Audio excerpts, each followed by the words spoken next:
10 মিনিটের ডেলিভারি বন্ধ করুক এ সমাজ, না হলে আরও কত প্রাণ যাবে, কে দেবে জবাব? তাদেরও বাড়িতে অপেক্ষায় থাকে তাদের পরিবার। না হয় একটু দেরি হলে কি হবে তোমার?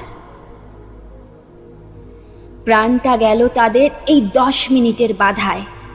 মধ্যমগ্রাম সল্টলেকেতে মৃত্যু গাড়ির চাকায়।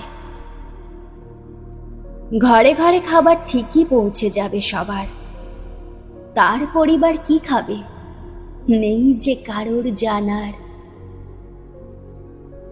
ব্যস্ত তখন ফোন নিয়ে সোশ্যালে সবাই ছাড়তে, কে আগে ভাইরাল হবে তার ভিউজ বাড়বে।